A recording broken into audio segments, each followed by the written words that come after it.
प्रयागराज महाकुंभ लोग स्नान करने जा रहे हैं। 29 जनवरी को लोग स्नान करने के लिए दूर दूर से महाकुंभ प्रयागराज में पहुंचे हुए थे गंगा में डुबकी लगाने। बहुत ही बड़ा संयोग बना हुआ था, अमृत काल था, अमृत स्नान हो रहा था।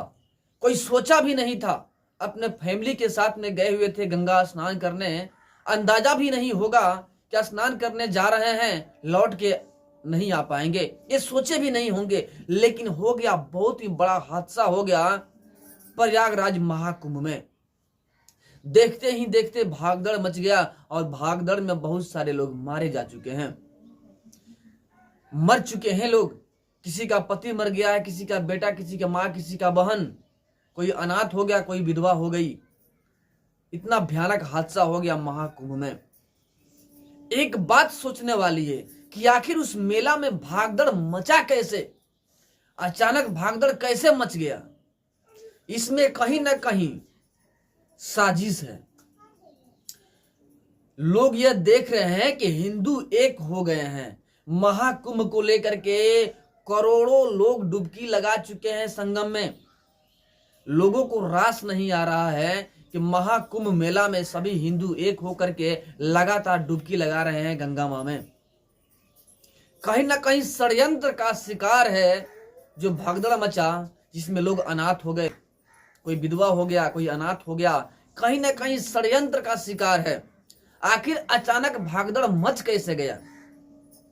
कोई ना कोई होगा वहां पे जो असामाजिक तत्वों का होगा, कुछ ना कुछ तो हुआ होगा जिसकी वजह से अचानक भागदड़ मच गया महाकुंभ में। जांच होनी चाहिए। और वहां पे सीसीटीवी कैमरा भी लगा हुआ था, शायद हम पूरा कंफर्म नहीं है, लेकिन अगर सीसीटीवी कैमरा लगा होगा तो बारीकी से जांच होगा तो पता चल जाएगा कि आखिर किसके वजह से भागदड़ मचा। और नहीं लगा है तो कोई बात ही नहीं है, फिर भी जांच का विषय है। योगी आदित्यनाथ को चाहिए कि जांच कराए। और आई एम श्योर अगर जांच होता है तो पता चलेगा कि किसी के द्वारा यह भागदड़ मचाया गया था। अकस्मात भागदड़ नहीं हुआ है, षड्यंत्र के तहत भागदड़ करवाया गया है, जिसमें काफी ज्यादा लोगों का माल जाल का क्षति हो गया है। प्रयागराज में हिंदुओं को तोड़ने की कोशिश की गई है असामाजिक तत्वों के द्वारा। षड्यंत्र रच करके वहां पे भागदड़ मचाया गया।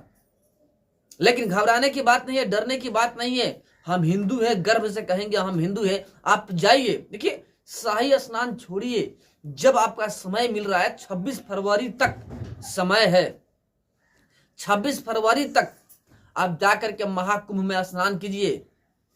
कुंभ बहुत दूर तक है, कहीं पे भी जाके वहां पे डुबकी लगा सकते हैं। ये जरूरी नहीं है कि जहां भीड़ है वहीं पे जाएं। लोगों का यह मानसिकता है जहां पे भीड़ होता है लोग वहीं पे पहुंच जाते हैं, ज्यादा पानी में घुस जाते हैं। थोड़ा पानी होगा वहीं पे जाइए, वहीं पे गंगा में डुबकी लगाइए। कोई जरूरी नहीं है कि बीच मझधार में जाइए। और थोड़ा रुक रुक करके जाइए। 26 फरवरी तक डेट है ना, क्या जरूरी है कि शाही स्नान के दिन ही जाएंगे।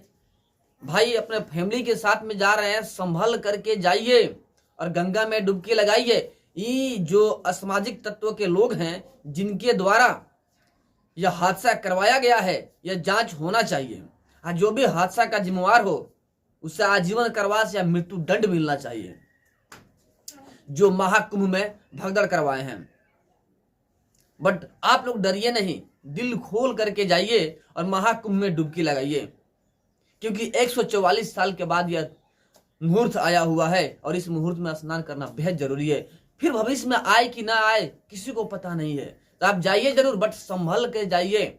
अपने फैमिली के साथ में जाइए, लेकिन संभल के जाइए। जा रहे हैं गंगा स्नान करने जा रहे हैं तो संभल के जाइए। बट आप लोगों की क्या राय है, क्या षड्यंत्र के तहत महाकुंभ में इतना बड़ा हादसा करवाया गया है कि अकस्मात हादसा हो गया? मेरे सोच से तो अकस्मात हादसा हो नहीं सकता है, कोई ना कोई होगा इसके पीछे, असामाजिक तत्व वाले जो कि यह हादसा करवाए हैं। बट आप लोग की क्या राय है, कमेंट में जरूर बताइएगा। और जांच होनी चाहिए कि नहीं, यह भी कमेंट में बताइएगा। और पता चल जाए कि किसके द्वारा यह सड़ाया गया है, उसे आजीवन कारावास या मृत्यु दंड हो, यह भी कमेंट में बताइएगा। चलिए, हर हर महादेव।